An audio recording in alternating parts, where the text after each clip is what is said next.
What else? Yeah, exactly. I'm Like- just gonna Like an these Oscar, but people out much here. smaller. But much smaller. First of all, just pause for 1 second. This is my first time back in LA since the fires, and my heart goes out to Santa Monica and certainly the Palisades and Malibu, and just sort of thrilled to be back in a city that I called home for 25 years. And so, thank you all for being here today. Welcome to LA. What a whirlwind of a week it's I know. been. I know. The book just came out April 1st. We did Haha. a couple of. They were like, "Oh, he's a funny guy. Let's choose." This is what my April publisher 1st. thinks of me. She said we're going to launch it on April 1st, and I thought she was joking. And the launch party is going to be at a funeral home, and we're going to pretend it's your funeral. And she had pictures of me in like the big screens. Oh no, I don't know that. Hilarious. I actually got married on April 1st. Oh. Yeah, so I don't know if that joke's on me or not. We'll see. But I always hated April 1st. I don't like not being in on the joke. Yeah. And so I thought, I'm never in on yeah, the I was joke. going to reclaim the day by getting married. Good. On April 1st. But yeah, how was the event at the It funeral was home? good. So this is my first book with Zibby, the force of nature that is Zibby Owens. Yeah. And it was bizarre and fun. And it was at, I'm from Boston, so we don't have famous funeral homes. Everything in New York has to have it's on the Upper East Side. And if you are someone from Greta Garbo to Rudolph Valentino to Jackie O to John Lennon have been waked there. And now I have. Yeah. But it was fun and incredibly weird and wonderful. Does it take some of the pressure off? Like you can die whenever, wherever Absolutely. now because you. I will die this evening. Well, sure. Let's get through the next hour at least. Well, this is fantastic. I truly love this book. It was such a joy. I think where to begin. I just want to say, like, why are you funny? I mean, like, I have no other choice, but you are a classically handsome man. Like, you could be a weatherman. You could be anything. Thank you, I think. Humor is all I have. Yeah. I don't know the answer to that. I think it's maybe culture and upbringing. I'm the fifth of 6 boys. We can wait. I'm the fifth of 6 boys and all male family. And I'm the least funny of my brothers, for sure. They're really dark, Irish, funny. And my dad was a very funny guy. And I don't know. I don't think of myself as particularly funny because, as you know, as other writers know, it's 99% of what you write is not funny. Yeah. And sometimes you get lucky. So that's my shit answer. Well, this is very funny. But for anyone, I mean, I'm assuming most of you have not read it yet because it's only been out for a week. Yeah. Do you have like an elevator pitch? So there are successful writers who have good elevator pitches. Mm-hmm. If it's a very tall building, my elevator pitch, because I don't have the thing. Yeah. It's Jaws without a shark. It's this woman smiling and waving. She might be looking at her own reflection. I'm not sure. Hi. Yeah. It is LA. Yeah. It's the story of an obituary writer who doesn't know how to live, is what I was told to say. And so as we meet the hero, anti-hero, a guy named Bud Stanley, mid-40s, and he's in the second year of a divorce. She left him for a much better looking, charming Englishman. And he's reeling from that, and he's sort of hermited himself, and someone sets him up on a blind date. She's 45 minutes late, and when she does arrive, she's sort of, I'm so sorry, I was on the phone with my old boyfriend, and it turns out we kind of miss each other, and he's here now. And so it's not a great blind date for our hero, and so he goes home. He gets from his ex-wife an obituary that his ex-mother-in-law has passed away. And this sort of throws him for reasons we'll find out. And so he's sort of sipping scotch, and he cleverly decides to write his own obituary. And he does, and accidentally publishes it on his news company's website. That's really in the first few pages, and dies to the company's system. They want to fire him, but they can't because you can't legally fire a dead person. And what happens is he ends up going to the wakes and funerals of strangers. Yeah. Top floor. Top floor. Ding! Women's lingerie and handbags. Yeah. I don't know if you've been. I should have asked you this before. Do you want to read anything, or would you rather just? I'm happy to read something very short. Okay. I don't let's know, do but that. I find that when authors read, it's Too long. tedious. It's So I'll just read something very short. I'm also told to say by the PR team that it's a book about male friendship. Oh. If that's helpful at all. Zibby's following this live, and she's like, shut him up. So this is very early on, page 16, when Bud gets home and he starts writing his fake obituary. The book is told in the first person. I'll read what he's thinking. He's got music on. Should I sing? And he's smoking. Bud Stanley, the first man to perform open heart surgery on himself, died today in a hot air balloon accident. He was 44. His wife, Miss France, confirmed the death. Then he says to himself, interesting, keep going. Bud Stanley, one of the original Pips for Gladys Knight, has died at the hands of the other Pips. This was good. Stanley was born in Nepal, the Dalai Lama's younger twin brother. Their father was a police officer and their mother a homemaker. New music came on, Everyone Wants to Rule the World by Tears for Fears. Mr. Stanley would go on to form the band Tears for Fears.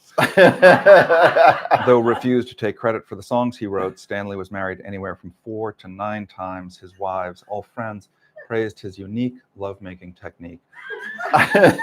One they said could last upward of 28 seconds. Type, fast, go. Stanley began his career in softcore pornography as a script doctor, but was fired for insisting on more plot and less nudity. Your identity is more interesting than your biography. That was another one of the self-help books or the podcasts or talks that Tim sent me. Tim is his best friend and guru. Aren't we all more than our resume? Aren't we more than the college we attended and the places we've worked? Aren't we a million things that are so subtle and nuanced that most people never see them or experience them? Aren't we also that moment, that nothing moment on a cool spring day when stopped by a lilac bush in bloom by the breeze moving the leaves and full violet flowers, the hint of the perfume smell and the wind and the sound of birdsong, when we close our eyes and feel deeply, profoundly grateful before it slips away, gone, and we're back to the noise of our own head? Aren't we that too? It got late.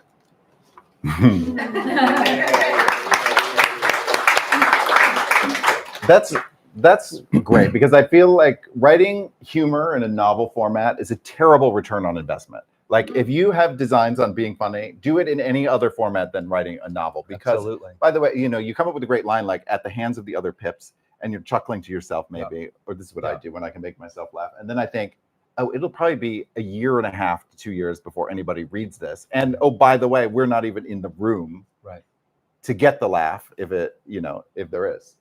So it's terrible. But like, do you sort of like, do you appreciate like when you're writing something really great, you're like, oh, this is gonna get them? I don't. I think I'm too self-lacerating most days to do that. On rare occasions, something will make me kind of, which I love, and then I'm embarrassed, even though I'm alone. But no, most times I'm too wildly and healthily self. I've never laughed while I'm writing, but like if I put the book aside for a year or I'm going through the final proofs or something before, it's something, I'll forget. Like it'll make me laugh and I'll feel good about that. Yes. But your humor is very sort of like self-depreciating, and it's a lot of it is directed inward, which I think it's an interesting conversation now about like being funny in unfunny times. But there's a lot of, apart from that, there's a lot of people who think like it's impossible to be funny in politically correct times. And I vehemently disagree with that. I think that's very lazy thinking, or people who have mistaken humor for cruelty. Yeah. Often. So like, but you direct a lot of it inward, which is a safe place to do because you're not hurting anyone else. Well, I have no interest in sort of snarky teenage boy humor. Yeah. I think Stephen Fry was talking about the difference between British humor, and I count Irish humor in that, and American humor. And obviously, there are very, very, very funny people in the U.S., but I think it is a little different. I think it can be a little bit on the nose. I think it can be kind of big and broad, and it makes me laugh, but it is different than, a Steve Coogan or a Stephen Fry or Ricky Gervais. It's a different thing. The example that Stephen Fry used is the movie Animal House, where John Belushi comes down the stairs and, guy's playing really bad folk music. And Belushi takes the guitar and smashes it against the wall. And he said, in America, Belushi's the funny guy. If this were a British movie, the hero would be the guy playing the guitar. Yeah.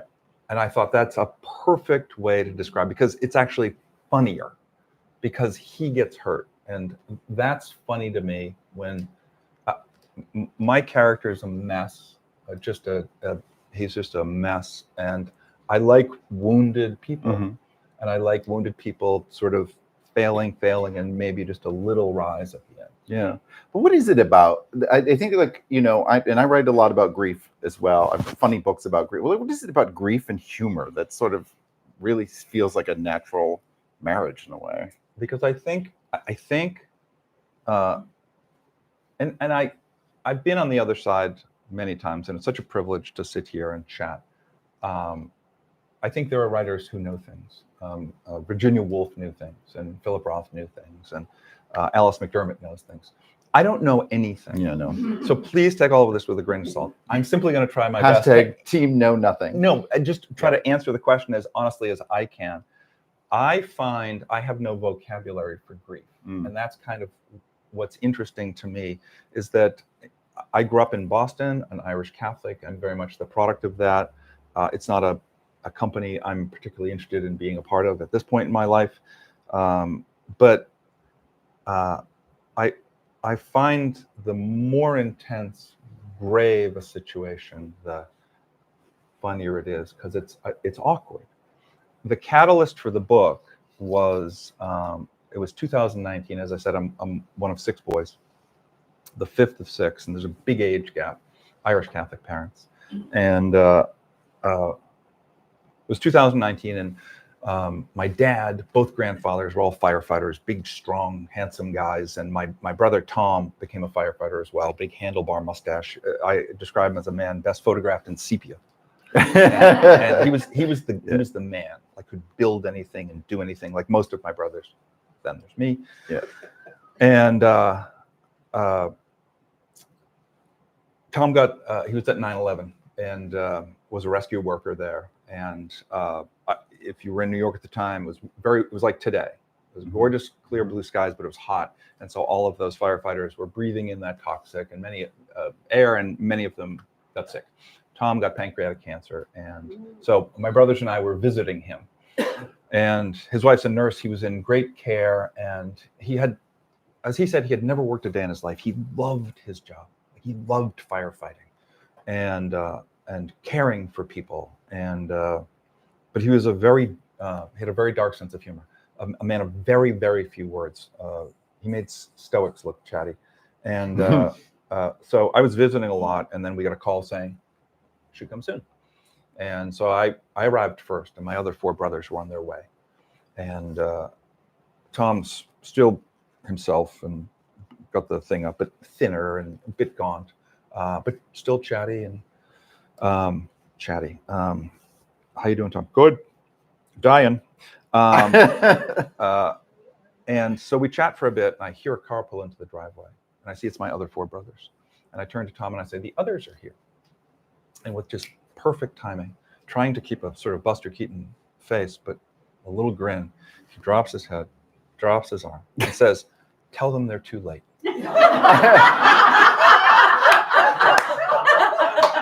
That's the space between profound pain and comedy. That's why it's gorgeous. Because I hate getting in front of people. the only thing I like about this tour is I get to tell that story. Yeah. Every time. Same thing. People are like, because you're laughing, but you're like, am I supposed to? Like, Yeah. that's we've all lost people, and we live with that pain, and we've been to wakes and funerals and sat shiva, and each time for me, the closer you get to that intensity, the more I'm sort of like, I don't quite know how to, that's what makes it interesting to me, I think, right? It's so universal too, and it's like, even if we're not grieving a person in the moment, think about what we've been through in the past 5 years. We've all lost time, or the ability to be together in the same way. You think about like where we are right now. I don't want to get too deep into it, but like, many of us are grieving a country we thought we knew. And so, wait, sorry, you didn't vote for him? No, I didn't. Not this time. I learned no, just kidding. I couldn't even make a joke about that. But yeah, it's just, a grief feels so universal, but like the laughter is the way through. I like all the hardest times, I think. Yeah. Tom also, our mother passed away when I was young. I was 12, and so it was the 6 of us, so my dad, 7 of us, and then I went to an all boys high school, which is why I was so natural around women. But we were in the limousine, and people had lined up at the cemetery, and there was a truck, a little U.S. Postal Service truck, blocking our way, and then sort of the truck pulled away, and everyone's looking in right at us. And my brother Tom says, "Oh, it must be the dead letter office," and we're all just sort of laughing. But it was like if the camera's here, the car's going by, and we're like, and they're like, "Oh, that's strange." Yeah. So I don't know.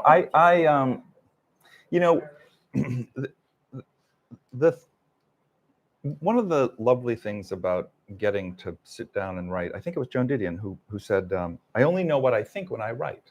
Yeah.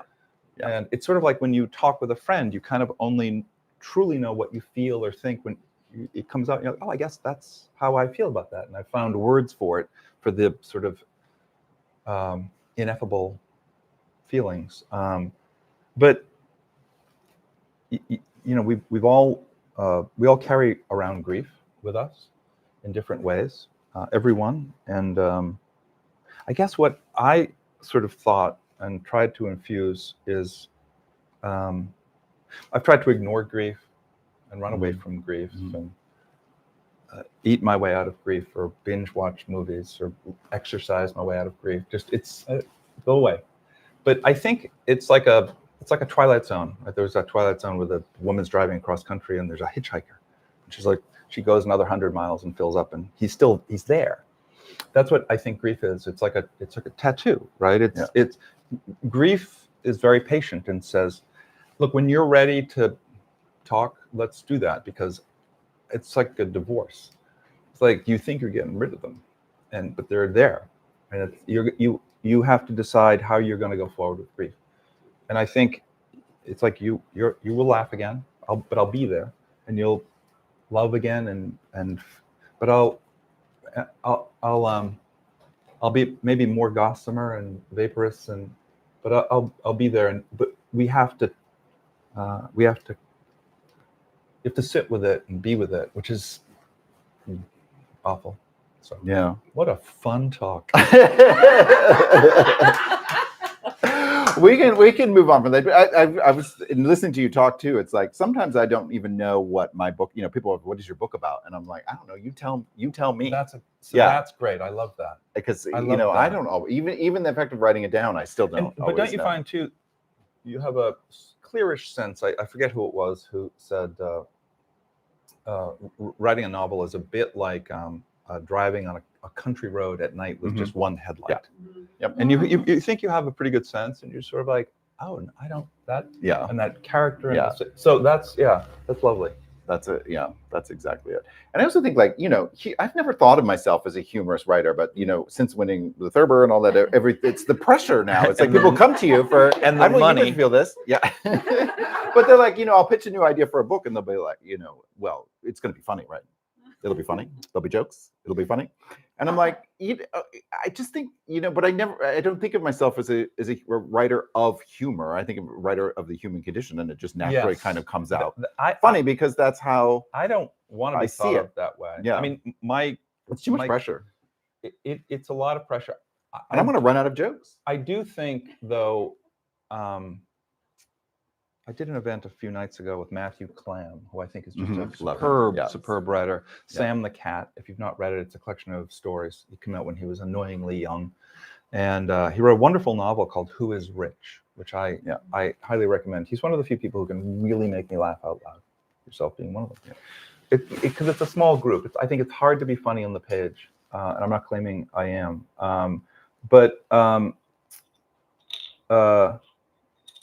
Yeah, I mean, I don't sit down and try to write. Yeah, no, it would be stuff. Because then it becomes set up, punchline, set up, punchline, and that's no way to write something too. Like humor should be a tool, right? It's not an end run of itself. It's like, what are you using humor to say? Yeah. If you don't have anything to say, then what's the point of being funny? I totally, when I had forgotten my point with that whole Matthew Clam thing. There are people who, I will read anything Alice McDermott writes. Mm-hmm. It's never going to be funny, but I'm going to feel deeply. But I'm sort of at a point where I think of a book as sort of a long road trip.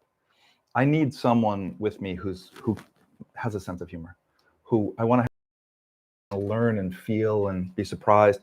I need someone funny. I have to laugh a bit, or it's a long day. Yeah. A long day. A very long day. Well, one of the other interesting things about sort of writing, particularly, finding humor when writing in the novel format, is the ability, which you have done incredibly well. I love, is it Tuan? Yes. His name? Tuan and Tim, two very, very different characters. Tim is in a wheelchair. Mm-hmm. He had an accident, and he's so everyone's either physically or emotionally wounded, and he's mid-60s. He was an art dealer, but he's a wiser soul. And Tuan is Bud's co-worker, obituary writer at the news agency, and I love him. I love him. Yeah, I thought you were going to point at me. He's gay. Oh no. That's so not why he's gay. Yeah, but I love both of those characters so much. John Kenney was canceled, and by the Pips, the gay Pips. No, but they're both the ability to be funny as Bud is one thing. Like you're writing in the first person as this character, but then the ability to be funny as other characters as well. You're putting on a very different sense of humor. It's not just yours. You're suddenly joking as the character. I think it's just like an incredible skill set. Thank you. I think I think we don't need to name names, but I'm sure we've all read things where there's a sameness to the voice. You can just tell it's the authorial voice and not. Yeah. But these are real characters who are both wonderfully funny in their own rights. I don't have a question. Congratulations. Thank you. No, I do have a question. How do you do it? I don't have any. Tell me, I have all these little notes in here. Wow. Yeah. Amazing. I know, it's almost like I read the thank you. It's like a font. Yeah. I don't know. I mean, it's like, so Truth in Advertising was your first novel, right? It wasn't your first book. It was my first book. book. It was your first book as well. I started we both are big fans of Zibby and whatever, but we have shared in the past an editor as well. The wonderful Sally Kim. The wonderful Sally Kim. Yep. She's not dead. We were talking about her. Yeah, she just moved on to run Little Brown. Right. In a fantastic way. But it's just sort of one more thing we've had in common. Oh, but we were at an event honoring Sally, the Poets and Writers Gala they have every year in New York, and I got up and I introduced her. Well, I cheated. They should have chosen you, but I wrote a novel called The Editor. Okay. So, and it was honoring the editor. So it felt like I cheated my way onto that stage. But my introduction was, I was like, there are many of Sally's writers here in the audience, a National Book Award winners and finalists, and the winner of the Thurber Prize was you. And at the time I was like, and I've been a 2-time People magazine pick of the week, you know. So I'm like, I don't know why I'm up here, but then I went on to write. So tell me about your experience with the Thurber. Was that a fun time? Yeah, it was. I was very lucky. I was up against. I think it still held. It was held in New York City, and they moved it to Columbus, then they moved which is to where Columbus, Ohio. But I believe was they're from. Right Now they're back in New York. And I was up against a fantastic. Oh my God, Lisa! She's a cartoonist for the New Yorker and wrote this amazingly funny book. And David Letterman. And my editor said, "So you're going to come in third, yeah, of the 3." She goes, "You know that, right?" And I was like, "Yes, I do." Yeah, because it's going to be an honor to be. They're third. not going to. Yeah. If they're going to pick the white guy, it's going to be Letterman. It's not going to be you.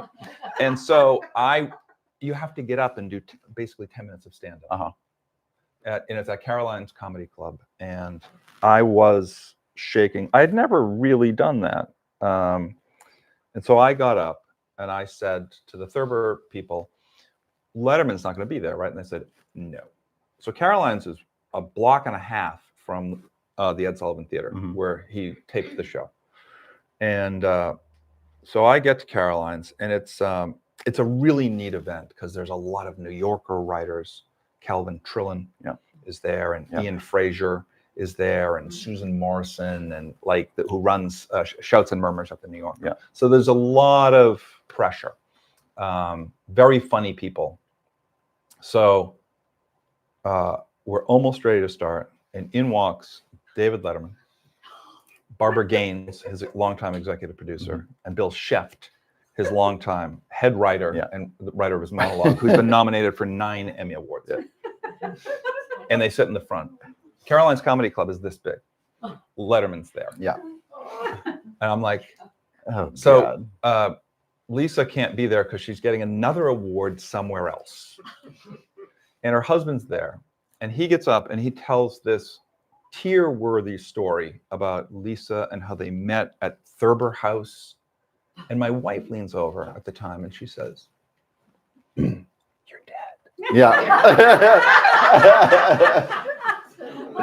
Yeah. "You're dead." And I have these stupid jokes making fun of Letterman because I don't think he's going to be there. Yeah.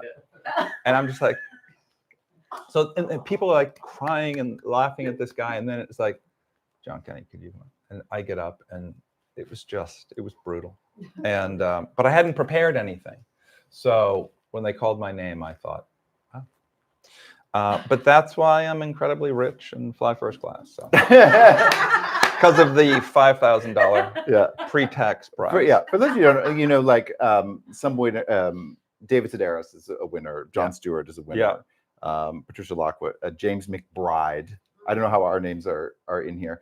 David Letterman lost. Bob Newhart lost. I mean, these are the gold standard of comedy names, and somehow you and I have snuck our way. It was really a thrill, and Letterman was so sweet, and we ended up dating for a bit. I don't want to get into it. It ended messily. Yeah. I invited my mother. She came and she got off the plane. Some of you have heard me tell this story before. She got off the plane. I picked her up at the airport. This was the year it was in Columbus. And she said, "Well, I've read all the finalists and I know who's going to win." So I got that from my own mother. It's one thing to get it from your agent or your editor, but your own. And you're like, "Mom." And then, there's this whole cocktail reception beforehand. And I'm like, you know what? I'm just here to have a good time. I know I'm not going to win. And I was wearing this tuxedo that I was like, I'm going to get dressed up. And it looked like upholstery, but I thought I looked good that night. But people kept coming up to me and saying, "God, I wish I could wear something like that."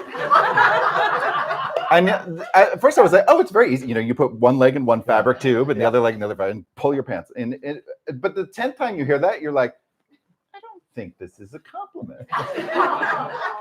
And anyway, but all evening people are rushing up to me and telling me, "Oh, we love your mom. Your mom's great. We love your mother." I was like, "That's because she's telling you you're going to win." She had good money on you losing. So what was it like when they called your name? How did you feel? it was actually a moment of chaos. So like and by the way, my mother, she was doing this. There was this sort of maternal protection, I think. Like, I don't want you to be too disappointed. Yeah. And but anyway, we had to do our 10 minutes of shtick up on the stage, and then it was a 2-act show. There was like a musical number and everything. That was crazy. And so the 3 finalists, we do our bit on stage, and then they haul us back out and they hand us each a bouquet of flowers, and we're standing there, and I was like, oh my God, they're gonna do this like Miss America style. Yeah. Like I'm gonna have to get like that I'm the second runner up and in front of everybody. And I was like, oh my God, this is gonna be humiliating. So I just remember being, but they accidentally handed one of the finalists something that said they didn't win. It was like the consolation prize, and they accidentally handed it to her with her flowers, and they weren't supposed to. So I looked down the line, and I'm holding my flowers like I'm in a beauty pageant, and I looked down the line and was, what the fuck, like that's too bad. And so that was a shame. And then so I was like, it was down to 2. So now I got a 50-50. And so, but it was still like, it was an incredibly surreal moment. But great. That's amazing. Great fun. I want to leave plenty of time for questions, honestly, but like truly one of the things that stood out to me was this quote from the book that I'm going to think about this every day. We are all obituary writers, and our job is to write the best story we can now. We are all our own obituary writers. So again, no question. I just want to say, you bitch! Like, what a beautiful, I take that as a compliment. Sentiment. Yeah.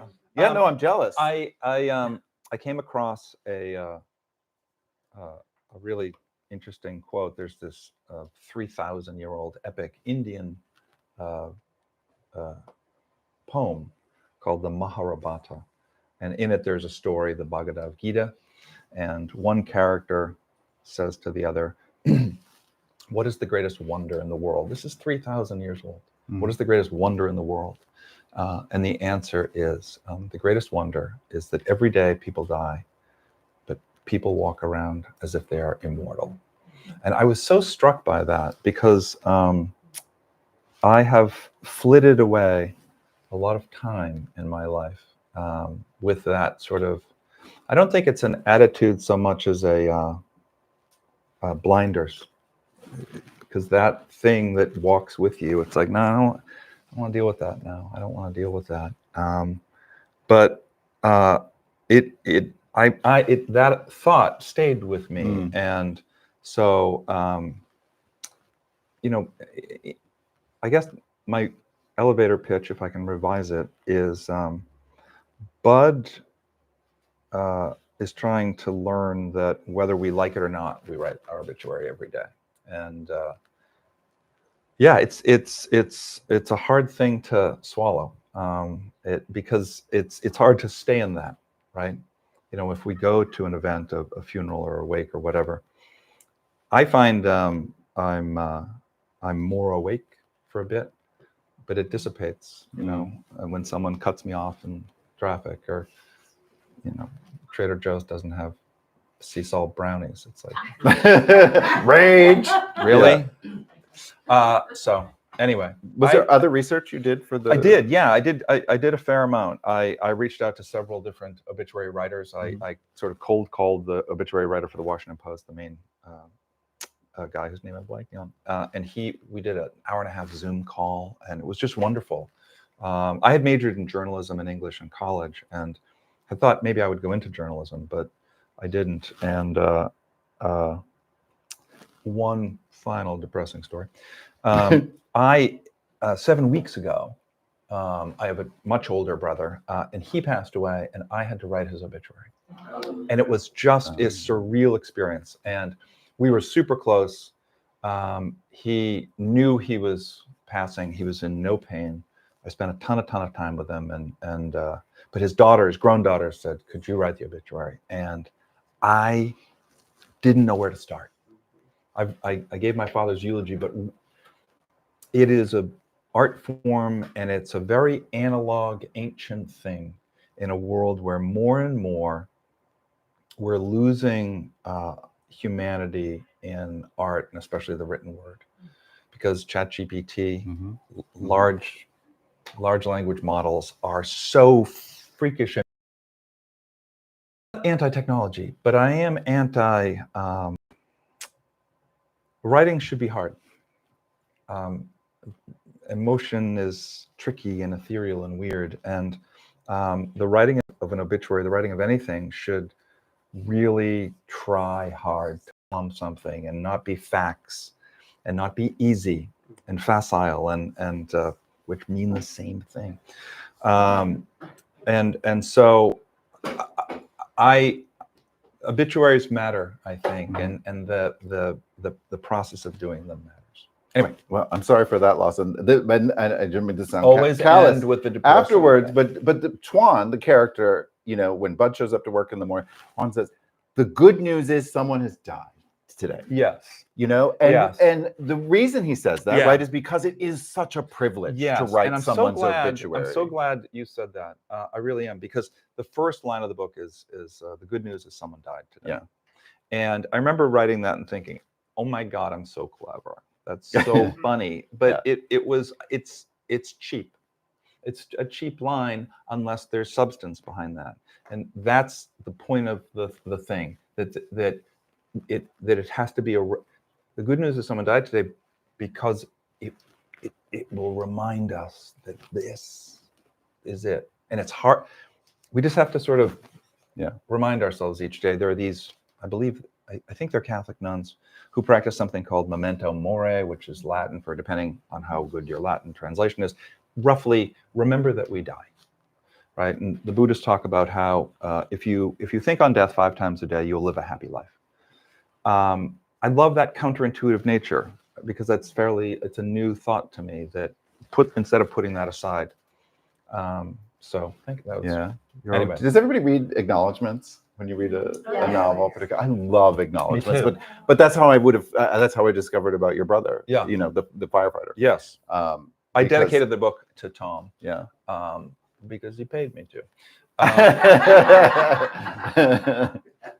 Anyway, let's open it up to some questions, because we'd much rather talk about what you all want to hear about. I hope we didn't go on to. Yeah. Over here. Yes. What gave you the idea to write this? Was there a moment? Was there an obituary? Was there? It was really that moment with Tom where he said that thing, tell them they're too late. And I thought, I was so struck by it, how funny it was to me and how dark it was. I pitched my editor, I said, I want to write a funny book about death, which is not a welcome pitch. It's really not a welcome pitch. And I remember telling some friends, and they said, that's kind of a high wire act. It's not that funny. And I think I treated it at the beginning in early drafts a little too cavalierly, a little like wah, wah. And so it was really that. Yeah. I think finding that balance sometimes is like, you go through a draft, and I know it. The last thing I'll do is take jokes out. Yeah. Because sometimes you go one joke too many, and it really deflates what you're trying to do emotionally. Oh, absolutely. Or if you conversely go too long, you need some without giving space. Yeah. But if you go too long, other things to do. Yeah. Other questions? Oh, wait, in the back here. Yes. Hello. Were you inspired by Harold and Maude? Oh, I want to, just for the sake of the live stream, I'm going to repeat the question. Yes. Repeat the questions. Were you inspired by Harold and Maude? Love, love, love. That's a great question. Yeah. I was certainly influenced. It was a movie that I'm a big Hal Ashby fan, and I remember seeing it in college. And it's interesting because I went back and rewatched it. They only go to 2 funerals. The bulk of it is their relationship and getting to know each other. But I reference it in the book because I wanted to pay homage to it, because it deserves that. But definitely, absolutely. Yeah. Any other questions? I'm going to do an inside baseball. Oh, do we have one here? Yes. Right. So what would you put in your obituary? What would you put in your own obituary? That's interesting, because we had an idea for the launch. I said, it'd be really interesting as if we have an event, like a moth-like event where we get a bunch of people and they have to write their own obituary, and it's 5 minutes and they get up. But the more I thought about it, the more I thought it was one of those ideas on paper that seemed funny, and then that would be a terrible launch event. Zibby asked me to write my own obituary for the launch at the funeral home, and it was, I started, but I stopped because you start out with something ridiculous. Yeah. But when you start mentioning, when you start writing names of people who mean something to you, it becomes a harder thing to write. So it's funny because right before the event, she said, do you have your obituary? And I said, no. And she got a look on her face, which is not a look you want to see from your publisher or Zibby. Yeah. Zibby in general. Yes. This would be to both of you because you both had great success with the label of funny writers or comical writers. Do you feel that there's a certain amount of snobbery in the literature industry against books that are perceived as funny or branded as funny? I kind of do. I think you can still be a literary novel of weight and importance and good syntax, sentence for sentence, and yet be funny. I don't think it has to be. Right. That's how you can laugh. Like it looks effortless. And I don't think that people appreciate always how hard it is to make something appear effortless, because it's like so much work goes into it. In bookstores, they always put in the humor section. Yeah. It's like, let's not this I know. against Fitzgerald or something. Yeah. They might get a laugh on Right. them. Yeah. Yeah. This is on Amazon. It's like ranked under satire, and I don't. That's not a word I love. But rather than literary fiction, or yeah. if it sells, put it under horror. I don't care. Yeah. Some of it's above our pay grade, right? Oh, like yeah, I wrote a book called absolutely. The Editor, which took place in 1992. I think the bulk of the action, and in some stores, it's in historical fiction. And it's like, huh? As if they're all running around wearing petticoats and stuff like that. But on one hand, I'm like pre-cell phone, pre-internet, really, computer, pre a lot of things. So I was like, I guess it, in some definitions, it is kind of historical. The only thing I would add to that, because I would never want to be seen as someone who would be complaining about having a book published. It's so difficult to get anything published anywhere. I am so deeply grateful to Zibby or people at Simon & Schuster who published a book, and Putnam. It is to be able to write and sit here and have people maybe listen and read it and maybe remember it for a few days is a tremendous privilege. So that would be my full answer. Yeah, agree with that. And I don't know, like Zibby, I can't look behind me at the categorization, but when this store first opens, some of the categories were by emotion. Like, They are. Great. are they? Good. I Good, think good. that's- And I think that's so wonderful. interesting. I think that's Yeah. a great idea. I do too. I'm under sadness. Not true at all. Any other questions? Come on, one more. I was gonna say, somebody think of one more, but while we're talking about Zibby, I think this is a gorgeous book. Isn't that this lovely? cover, this color, these yeah. colors together? Yeah. Zibby sort of is a disruptor in the publishing industry, but did you have more say in this? Is that something They that were they very come up kind, with? and I spent some time at advertising, so I do care a lot about it. There were several hands in it. I give others the major credit, but I had quite liked the obituaries. I had found those, and I had sent her a picture of a bunch of obituaries sort of cut together, and they gave it to a designer, and she said, no, what about this? And it's 50 times better. Yeah. So the Sideways E. Oh, that's my favorite. Yeah. Thank you so much. Yeah. It just fell over. Yes. Yeah, thanks for this chat and the insights. It's been incredible. Why is it about male friendships? Oh, so great. Can we get Zibby on the phone? Yeah. Why male friendships? The bulk of the story is the going to the wakes and funerals of strangers, Bud and Tim.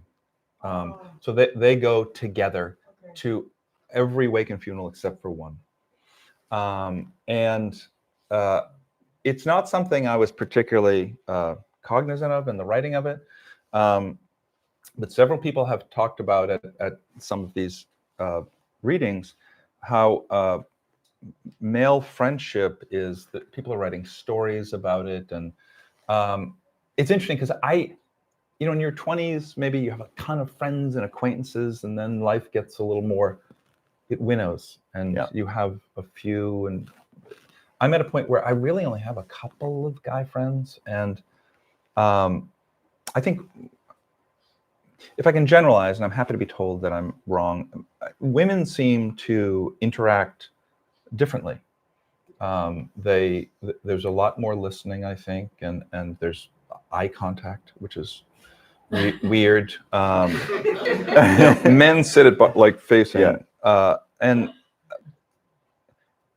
I grew up in a time and a place where masculinity, and you're from New England, was a certain thing, and I think vulnerability might not be the easiest thing for a lot of men. It's not the easiest thing for me. And talking about, I'll talk to friends who I know are going through a hard time, and I'm like, how are things? Like, good, all good. I cry at 3 a.m. and my prostate's enlarged and I don't have any money, but good, it's good. Yeah, it's pretty good. Other than it's, I want to kill myself, but Yankees are killing it. And it's like, wait, what? And so it's, and they're a bit like that, but they're a little, they're a bit more evolved than I am, and so that they actually talk. So I guess that's why it's about male friendship, I was told. But also you add grieving on top of that, or Bud is a character who's kind of self-isolating in a way. So there it does, he does that sort of one coworker, one friend. Yes. There's one maybe female interest. There's one, it's just, but other than that, it's like he's kind of on his own a lot. And so those scenes with Tim are truly special. And I think we're all guilty of that when we're grieving. Particularly is that like the idea that we're a burden on other people if we're grieving, that we must go through this alone, when ironically, like grieving should be one of the most uniting of the human experiences, because it's something we all are going to face at some point. And I think there are people who do it well. I think it's easy to retreat into a place. I should mention that there is one fairly tepid sex scene in the book, so I won't tell you where that scene. You might want to line up and buy a second copy as a gift. It's almost a whole paragraph. You had your hand up and we're very patient. Yeah, just a question about it related to the specific subject matter, grieving. In the writing process, was there something that might have changed in your writing process, having to confront something so potentially deeply personal and profound that maybe you weren't aware of, or that's developed, or brought some insight to you? Absolutely. Difficult. Sort of piggybacking on what Steve said, I think when confronting that stuff, it's easy to try to joke too much or be snarky. Yeah. And then all of a sudden you're like, well, maybe I need to respect this more. Maybe I need to give it the room and the space to sort of breathe a bit, right? It's I don't know.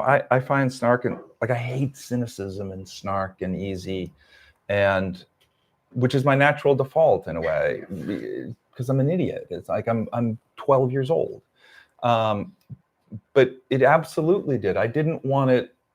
I write in bursts and then I try to review it. And I remember reading about Don DeLillo. He would write on a typewriter one paragraph, take it out, write another paragraph.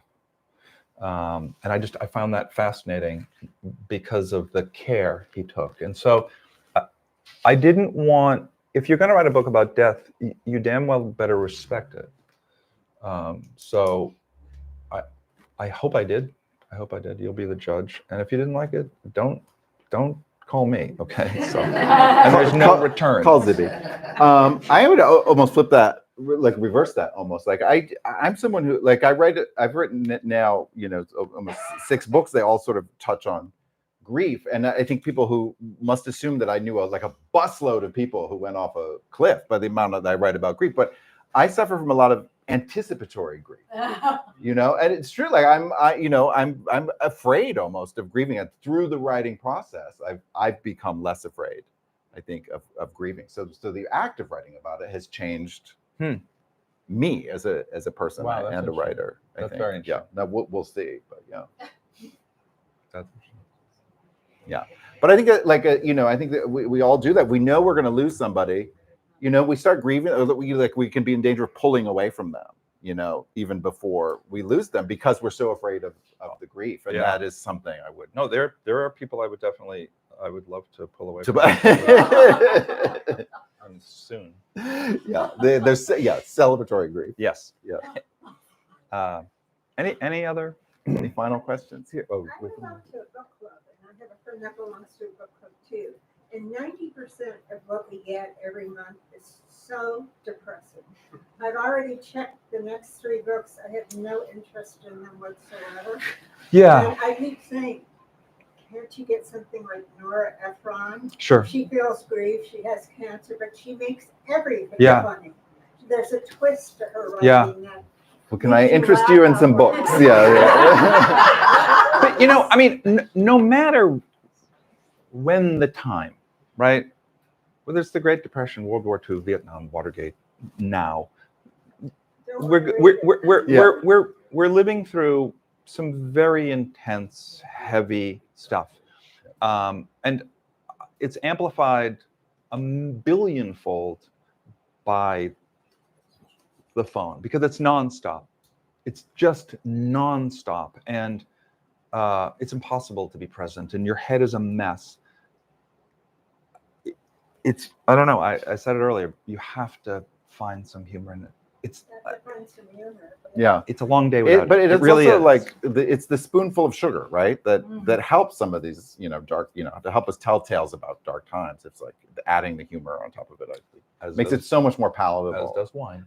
Because you can say a lot by entertaining, I think too. I think sometimes we forget our jobs. And it can bring you back a bit. Yeah. And center you a bit, because social media is a gorgeous idea, but in my humble opinion, the people who run it have no interest, quite the opposite, of our mental health and happiness. And it's the first thing we look at in the morning and the last thing at night. And even though we try not to, but it's just a toilet for the most part, except for the cat videos, which I love. And we really need to be pulled back a bit with a bit of sanity. And I think that's what a good book is, because it's a reminder of these universal things that we're all feeling. Because I think a lot of times it's very easy to feel alone, and that I can't tell someone this thought, right? I mean, the only difference between Steve and I and some other writers in this room and all of you is we have the exact same feelings. We just put it down on paper. That's it.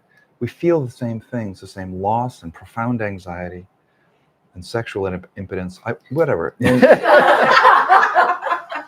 Cheers. But if you can read that and feel a little bit like, oh my God, I felt that, and maybe smile at it. There's some sanity to that, and it's a good time for that. So. Yeah. By the way, two quick thoughts. One, I love book clubs exactly for that reason, because we do all feel very alone, and reading can feel like a solitary act. But when you are reading, but think of all the people who are reading the same book together, and the ability to bring together in discussion is what I love book clubs for that reason. But one more thing I want to put, things are very dark right now, and yet it is the work of some of our political cartoonists who are doing the heavy lifting that I wish journalists writ large would do, but using humor. They are finding a way to be more poignant, more salient, more, speaking truth to power with a cartoon.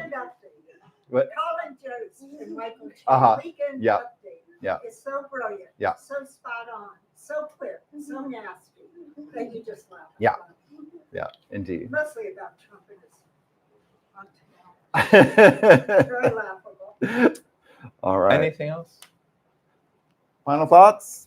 Thank you so much for being here. Thank you.